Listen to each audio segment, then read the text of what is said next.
Bhagavate Vasudevaya. Om Namo Bhagavate Vasudevaya. Om Namo Bhagavate Vasudevaya. Hare Krishna. So we have so many educational institutions now. In fact, they say that education has become the best business. Education previously was viewed as a service to the country. But today, education is viewed as the best way to make money. So you have all these ministers in different states. They're all starting their own educational colleges. Even in Pune there's some, isn't it?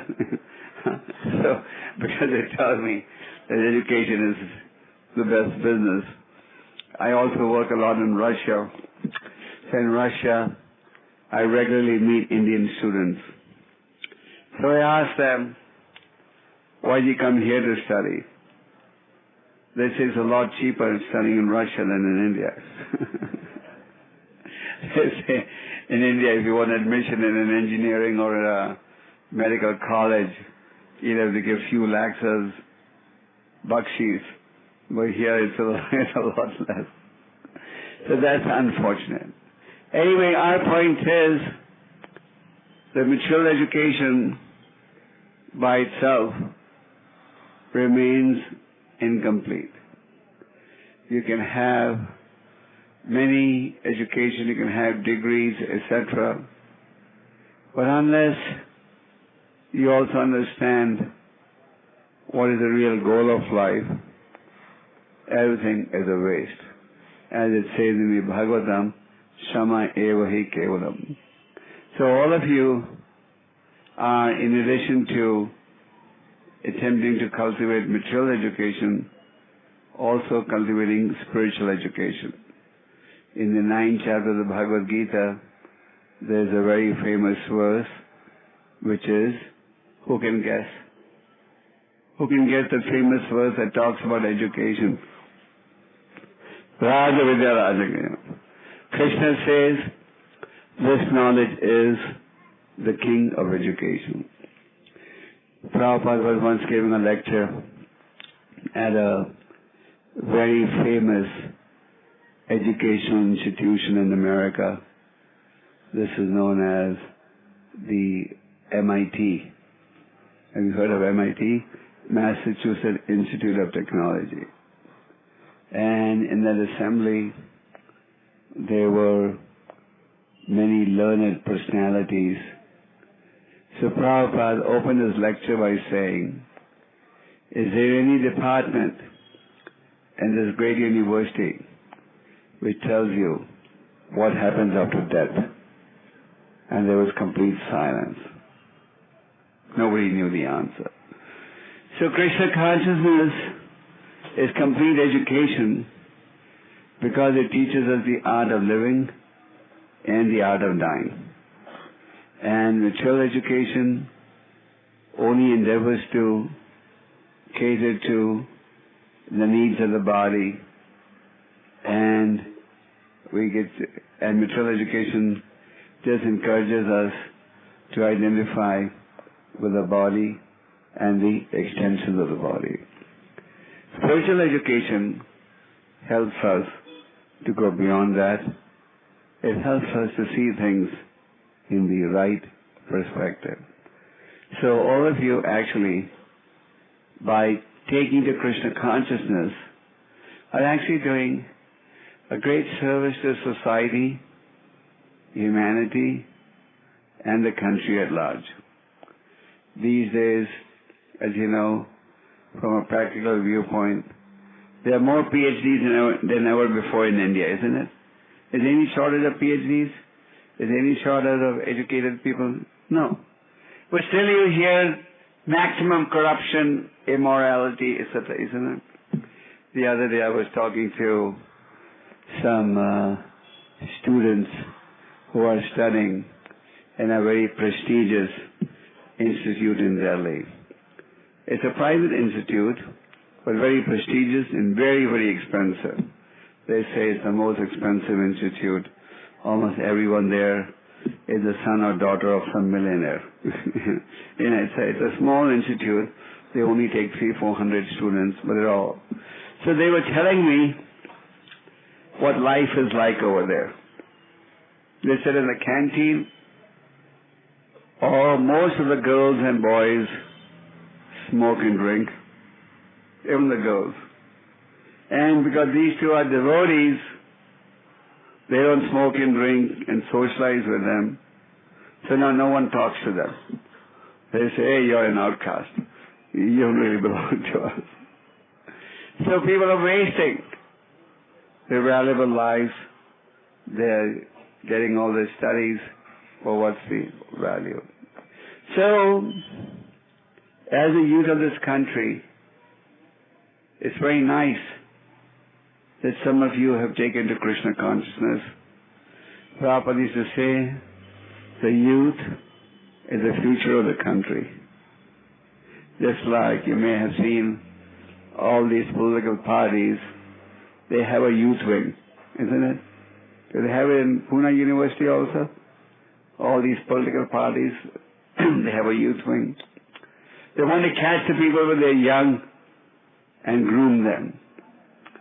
You know, these jihadis, these terrorists, they also have a program like this.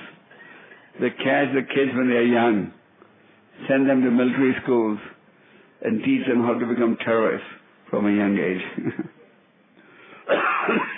So, the point is that the youth is the best age to learn and to formulate our views. So people are formulating their views in the wrong direction, but those of you who have taken to Krishna consciousness are formulating your views in the right direction.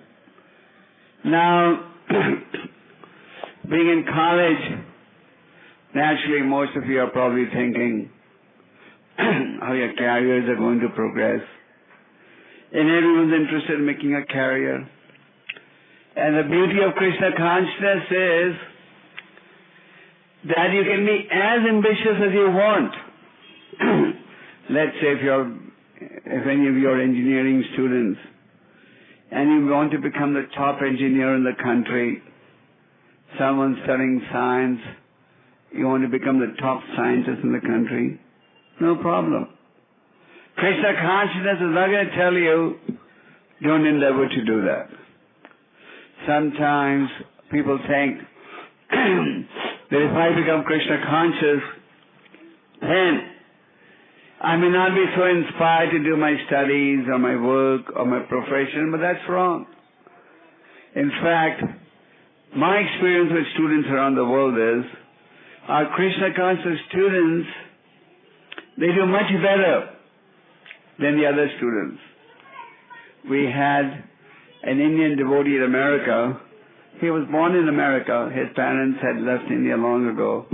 His name was Ravi Gupta. He's now, he's now 18 years old, 19, and he's just finishing his PhD from Oxford. He has 4 more months to go, and he'll finish his PhD.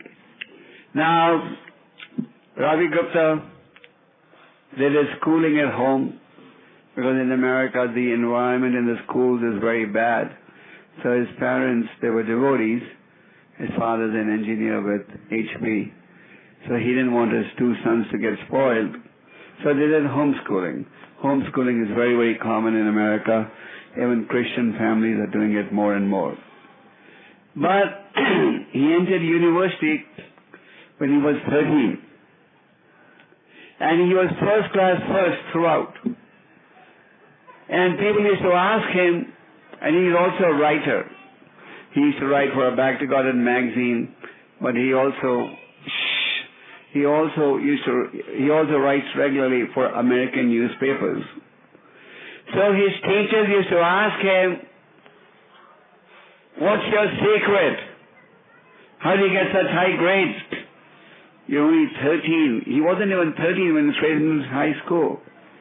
He was 13 when he entered college, university. At 15 or 15 and a half, he finished graduation. At 17, he finished master's. And by 19 or 20, he's finishing his PhD. So he told everyone that it's my Krishna consciousness that has disciplined me. Because he became Krishna conscious, he started chanting 60 rounds a day. He started reading Bhagavad Gita, lead a regulated life. He was prevented from bad association, bad habits. And he had very sharp intelligence that he used spiritually and maturely. So in Krishna consciousness, we use our intelligence both spiritually and maturely. We use our intelligence maturely in whichever area of specialization you may have. Spiritually, we use it to see how we can use our abilities in service of the Lord.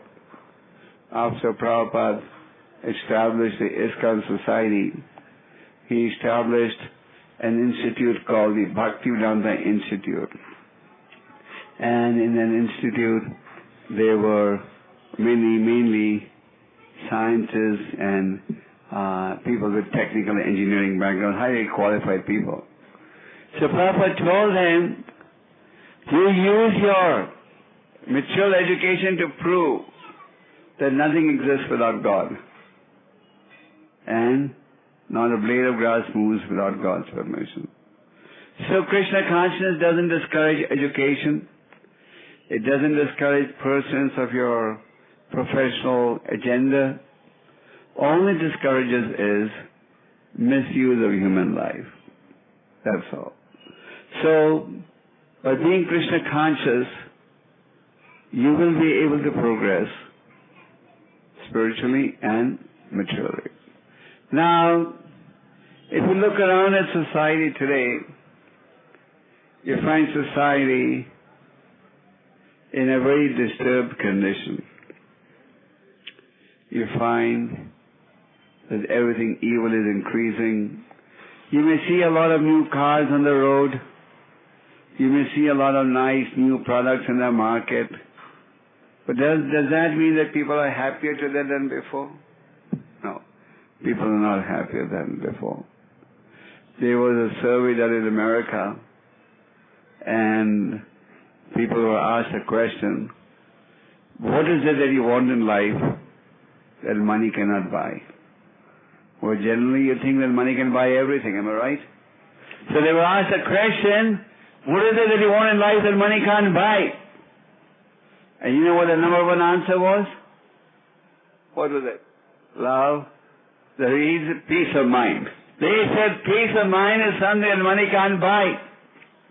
So peace of mind is something that you can only buy if you are Krishna conscious.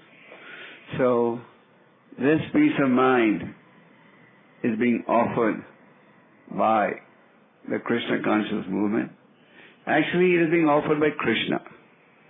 Krishna is eternal Father, well-wisher, protector, guardian, and it is the Lord's desire that we all be spiritually happy.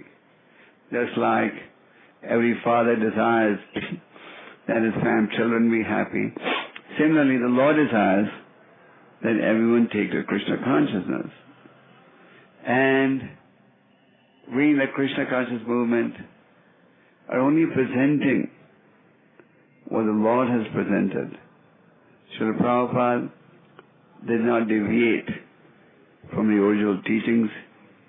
He gave the original teachings as they were spoken by the Supreme Lord.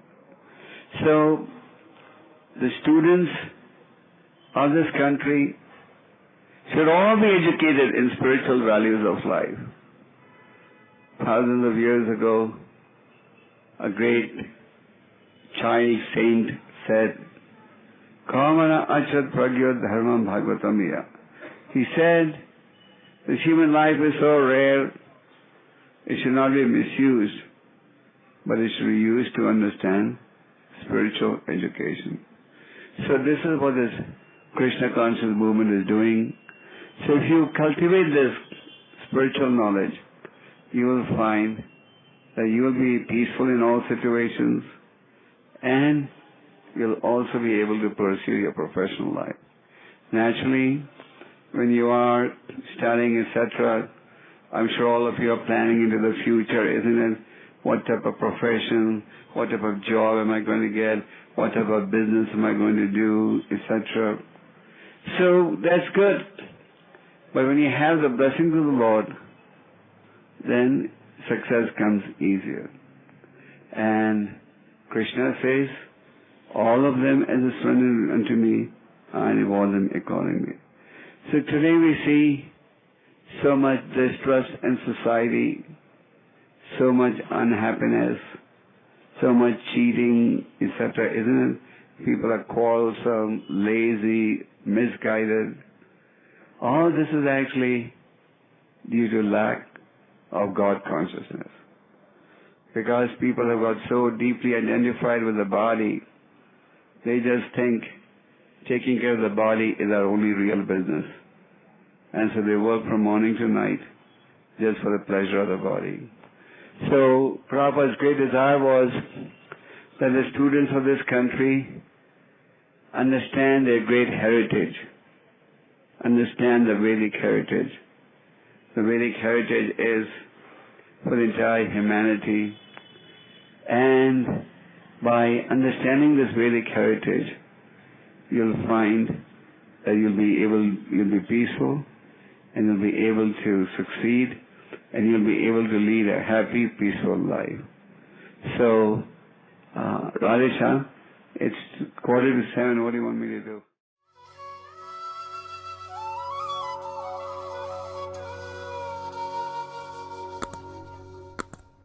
Hare Krishna, Krishna Krishna,